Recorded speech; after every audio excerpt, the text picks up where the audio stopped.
វត្តជន់ហើយពៀនលាឋានតាមកដោយជ្រុះគុវិប្រាំប្រាសាទ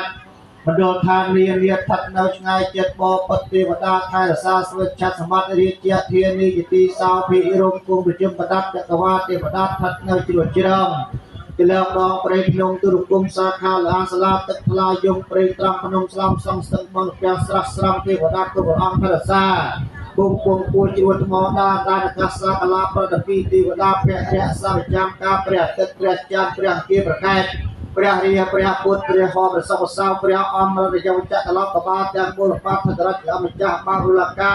ជាម្ចាស់បារុបាយស្លាធម៌បាយសីមនុស្សស្លាបរិយគឺទុតិវិលាទឹកអប់ទីការថ្វាយគ្រឿងបូជា